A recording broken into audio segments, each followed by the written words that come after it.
আসসালামু আলাইকুম ওয়া রাহমাতুল্লাহি ওয়া বারাকাতুহু। আজকে আমি আপনাদের সঙ্গে শেয়ার করতে চলেছি পুলিয়া পিঠির একটি রেসিপি।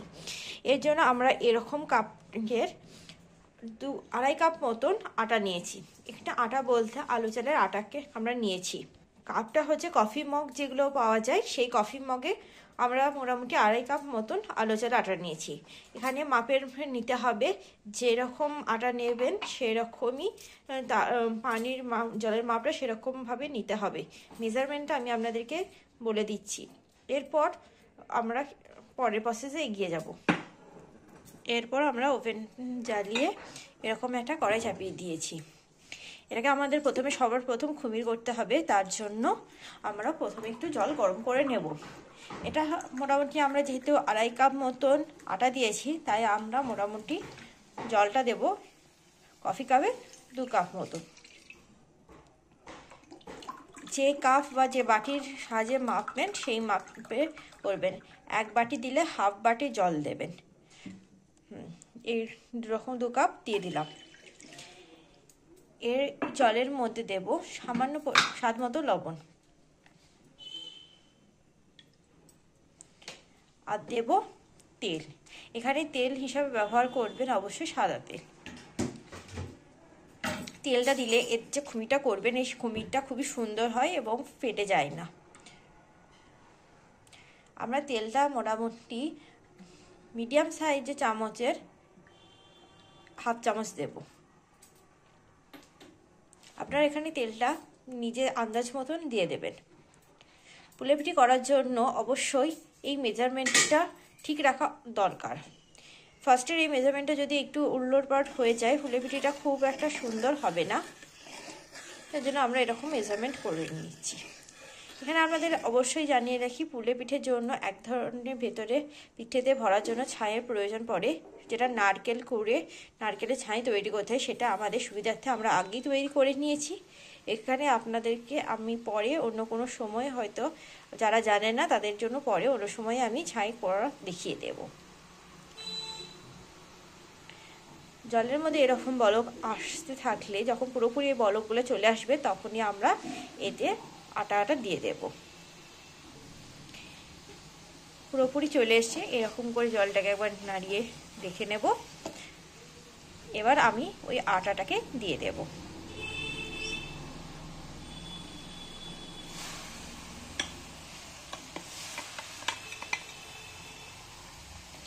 আটাটাকে আমরা দিয়ে দিয়েছি। এবার এটাকে একটু নেড়ে চেড়ে ঠিক করে নেব। এটা মোটামুটি যেরকম খুমির করেন সেরকম করে করব। এখানে আপনাদেরকে জানিয়ে রাখি, এটা শুধুমাত্র পুলিয়া পিঠের জন্য না, আপনারা যদি আলু চালের আটার রুটি করতে চান তাহলেও আপনারা এইভাবেই মেজারমেন্ট করে এই প্রসেসে করলে দেখবেন আপনাদের আটার রুটিটা খুবই সুন্দর নরম তুলতুলে হবে এবং সেটা ফেটে যাবে না। আপনাদের বেলতে খুবই সুবিধা হবে। এবার এই পর্যায়ে আমরা ওভেনটা অফ করে দিলাম এবং এরকম করে নাড়তে থাকবো ঠান্ডা হয়ে যাওয়ার পর্যন্ত। দেখুন, ছাইটা আমরা আগে থেকে তৈরি করে রেখে দিয়েছি। ছাইটা দেখুন কত সুন্দর এবং কতটা ঝুরঝুরে হয়েছে, একটার সাথে একটা চিপকে যায়নি। এরকমভাবে ছাই তৈরি করবেন। আর এটা আমি চিনি দিয়ে করিনি, এটা গুড় দিয়ে তৈরি করেছি। আপনারা যদি কেউ চান এটা চিনি দিয়ে তৈরি করতে পারেন। চিনি দিয়ে করলে এটা সাদা রঙের হবে, যেহেতু আমরা গুড় দিয়ে করেছি, খাজুরের গুড় দিয়ে করেছি, তার জন্য এটা এরকম ব্রাউন কালার চলে এসছে। এবার যেহেতু আমরা এটার অপর দিকে আমরা আটাটা খুমির করে রেখেছিলাম, এবার এটাকে আমরা একটা বড় পাত্রে ঢেলে নেব। এটাকে ভালো করে ময়ান দেওয়ার জন্য আমরা এরকম একটা পাত্রে আমরা ঢেলে নিয়েছি। আপনাদের সুবিধা মতো পাত্রে ঢেলে নেবেন। এটাকে অল্প অল্প করে জল দেব আর এটা মাখাতে থাকবো। এটা কিন্তু খুব নরমভাবে, একবারে নরমভাবে মাখাবো না বা একেবারে শক্ত শক্ত করে মাখাবো না, এটা মিডিয়ামভাবে মাখতে হবে। এটা মাখতে মাখতে আপনাদের সঙ্গে অবশ্যই আমি শেয়ার করতে চাই যে যদি আমাদের এই ভিডিওটা ভালো লেগে থাকে, অবশ্যই লাইক কমেন্ট শেয়ার এবং সাবস্ক্রাইব করতে ভুলবেন না। সাবস্ক্রাইবের পাশে একটা অল বেল আইকন টিপে সেখানে অল অপশানটাকে ক্লিক করে রেখে দেবেন, যাতে সবার আগে আপনার ফোনে নোটিফিকেশান চলে যায়। আর অবশ্যই আমাদের এই চ্যানেলটিকে লাইক শেয়ার এবং কমেন্ট করতে ভুলবেন না। এরকম করে মাখাতে থাকবো।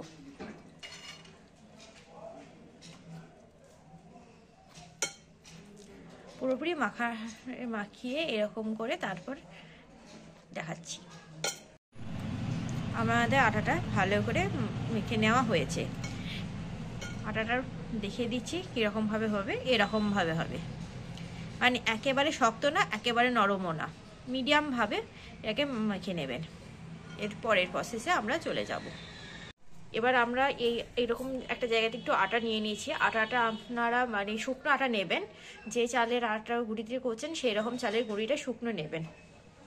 এরপর আমরা এরকমভাবে তুলে নেব, অল্প পরিমাণে, একেবারে অল্প পরিমাণ তুলে নেব।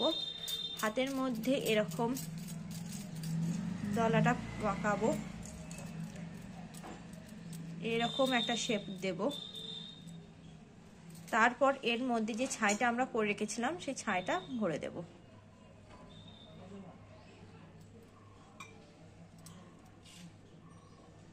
তারপর এরকম করে মুখটাকে টিপে টিপে লাগিয়ে দেব। এখানে আপনাদেরকে জানিয়ে দিই, আপনারা এখানে এই যে শেপটা তৈরি করছি এই শেপটা যে যেমন ইচ্ছা সে সেরকম ইচ্ছে শেপে তৈরি করতে পারেন, যে যেরকম ইচ্ছে শেপ তৈরি করতে পারেন। চেষ্টা করবেন যেন এটা ফেটে না যায় তৈরি করার সময়। ফেটে গেলে এর ভেতরে যে ছাইটা আছে না সেই ছাইটা বেরিয়ে যাবে। এটা এখনো অনেক প্রসেস বাকি আছে, যেহেতু তার জন্য আমরা এটাকে একটু সাবধানে করার চেষ্টা করব, আর চেষ্টা করব সুন্দর করে করার। এইভাবে করে আপনাদের সামনে রেখে দিচ্ছি, এই বাটিতে রেখে দেবো, এরকম একটা জায়গাতে রেখে দেবেন। সবগুলো হয়ে যাওয়ার পর এটাকে আমরা পরের প্রসেসে এগোবো। আপনাদেরকে আমরা আরও একটা করে দেখিয়ে দিচ্ছি। আমরা অবশ্যই এখানে বারবার বলবো যে আপনারা আপনাদের ইচ্ছে মতন শেপ দেওয়ার চেষ্টা করবেন। যদি ইচ্ছে হয় আপনারা এখানে ঝিনুকের শেপ দিতে পারেন, মাছের শেপ দিতে পারেন। এখানে চাইলে আপনারা এখানে যে যেমন পারবেন সেরকম শেপ দেবেন। তবে একটা কথা বলে দিই, গোল রকমের শেপ দেবেন না। গোলভাবে দিলে পরে কি হয়, সেরকম ভেতরে সবকিছু ঢুকবে না, খেতে দেখতে সেরকম ভালো লাগবে না। দেখার উপরে তো অনেকটা খাওয়া ডিপেন্ড করছে না, তার জন্য এরকম করে আমরা সবগুলো করে নেব। আমরা সবগুলো রেডি করে নিয়েছি। আমরা এটাকে 3 থেকে 4 রকমের শেপ দিয়েছি। একটা আমরা এরকম অর্ধ চাঁদ করেছি, একটা এরকম নর্মালের মধ্যে কোনো রকম ডিজাইন এতে করিনি, আর এটা একটা শেপ দিয়েছি, শঙ্খের শেপ দিয়েছি। এরকম করে আমরা সব রকম ভাবে করেছি ডিজাইন। এরকম করে এগুলোও করে নিয়েছি। এরপরের প্রসেসে আমরা এগিয়ে যাব। এরপর আমরা এগুলোকে স্টিম করার জন্য এক ধরনের মোমোমিটার পাওয়া যায়, এরকম একটা যন্ত্র আমরা নিয়ে নিয়েছি। এর সাহায্যে আমরা এটা স্টিম করব। আমরা যদি এগুলো না থাকে তাহলে এগুলো যে ছাঁকনিগুলো পাওয়া যায়, যেগুলো ভাতের ফ্যান ছড়ানোর জন্য বা ছোট ছোট জালি ছিদ্র সহ যে ছাঁকনিগুলো পাওয়া যায়, বা এক ধরনের আটা চালার জন্য যে যন্ত্র পাওয়া যায় চালন টাইপের, সেই সব জায়গাতেও আপনি করতে পারেন। এটাতে মোট কথা আমরা এগুলোকে সেদ্ধ করব। এগুলোকে আমরা জল ঠাকাবো না, এটা জল অল্প এতে আমরা সেদ্ধ করব, স্টিমে সেদ্ধ করব। তার জন্য এরকম যন্ত্র নিয়ে নিয়েছি। এরপর এতে আমরা জল দিয়ে দেবো। এটা তলায় জল দেবেন। এটা তলায় জল দিলে কি হবে, যে এটা যে জলটা এতে পৌঁছাবে না, এটা যে জলটা ফুললে যে স্টিমটা হয় সেই স্টিমটাতে এটা সেদ্ধ হয়ে যাবে। জলটা দিয়ে দিচ্ছি।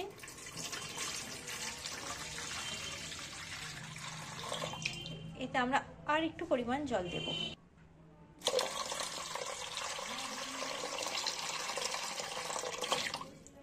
এরকম পরিমাণ জল দিয়ে দিলাম।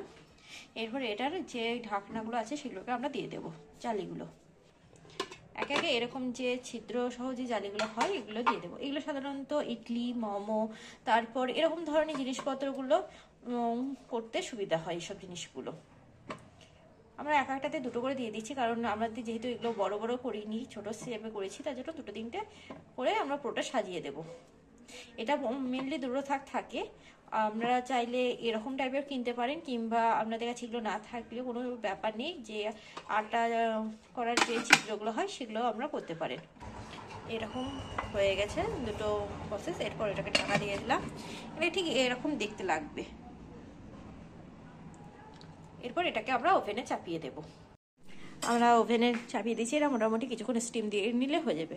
মোটামুটি এখানে 10 থেকে 15 মিনিটে স্টিম দিলে হয়ে যাবে। অপর প্রসেসে আমরা চলে যাব। তার জন্য এরকম একটা কড়াই আমরা নিয়ে নিয়েছি। এতে আমরা দিয়ে দেব, প্রথমে গ্যাসটা ওভেনটা গরম করব। এর জন্য গ্যাসটাকে জ্বালিয়ে তাওয়াটাকে একটু হিট করে নেব। এরপর এতে আমরা দেব দুধ। এটা যেহেতু পুলি পিঠে, এটা আমরা পুরোপুরি দুধ দিয়ে তৈরি করছি। আপনারা যদি আপনাদের কাছে যদি দুধ অ্যাভেলেবেল না থাকে গরুর দুধ, তাহলে আপনারা এখানে বিভিন্ন রকম প্যাকেটের দুধগুলো আমরা ইউজ করতে পারি।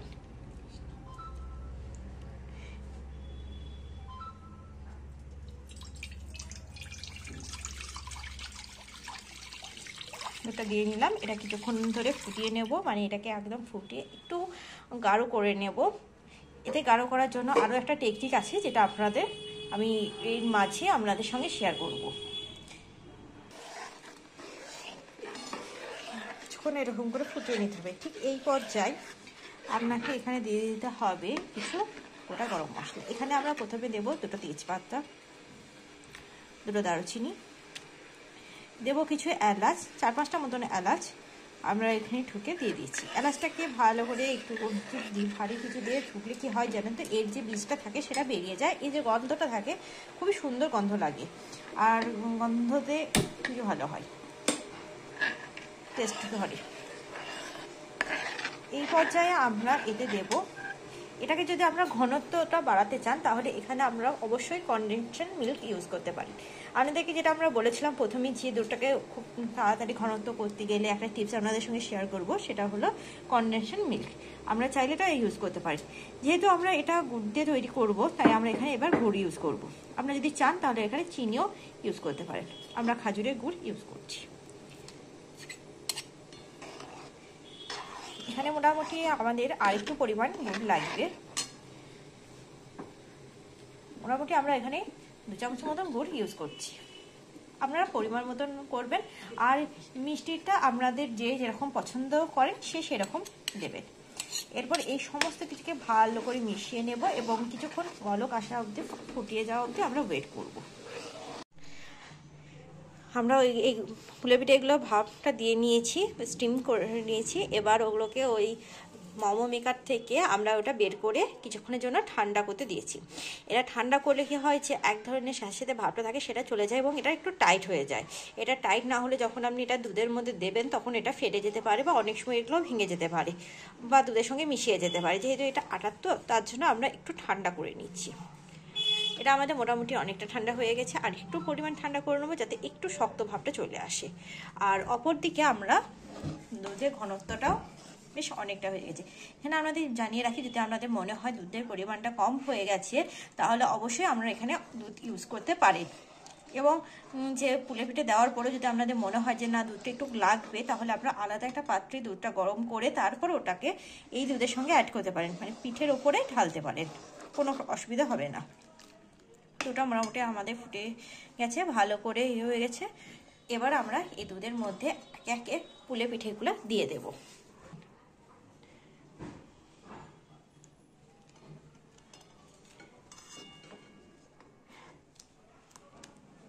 সমস্ত পিঠেগুলো আমরা এর মধ্যে দিয়ে দেব। এরকম করে সুন্দর করে দিয়ে দেবেন। তারপরে এটা কিছুক্ষণ আমরা ফুটিয়ে নেবেন। এটা মোটামুটি ফুটতে ধরে গেছে। এটা আর একটু যখন ভালো করে ফুটে যাবে তখন এটা রেডি। এটা রেডি হয়ে যাওয়ার পরে যখন এটা পুরোপুরি ঠান্ডা হয়ে যাবে তারপর এটাকে টেস্ট করবেন, দেখবেন এর টেস্টটা থাকবে অসাধারণ। গরমে টেস্ট করলে কি হবে যে এর যে টেস্টটা, অরিজিনাল টেস্টটা, সেটা খুব একটা আসবে না। ঠান্ডা হলে দুধ গুড়, তারপর এর যে পুলের ভিতরে যে ছাইটা ভরেছি, এই ছাই সমস্ত কিছু মিলেমিশে একটা অসাধারণ একটা টেস্ট আসবে। আমাদের রেসিপিটা আজকে পুরোপুরি কমপ্লিট। যদি আমাদের এই রেসিপিটা ভালো লেগে থাকে অবশ্যই লাইক, কমেন্ট, শেয়ার এবং সাবস্ক্রাইব করতে ভুলবেন না। এবং সাবস্ক্রাইবের পাশে একটা বেল আইকন বাটন আছে, সেটা ক্লিক করে সেখানে অল অপশন ক্লিক করবেন, এবং অল অপশন ক্লিক করলে সমস্ত রান্নার নোটিফিকেশন সবার আগে আপনার কাছে চলে যাবে। আপনাদের যদি এই ভিডিওটা কোনো রকম কোনো অসুবিধা হয়, এটারই আপনাদের শর্ট ভিডিও দেওয়া থাকবে, শর্ট ভিডিওতে আপনারা দেখে নিতে পারেন, যেটা খুবই সিম্পলভাবে এবং খুব তাড়াতাড়ি দেখানো যাবে।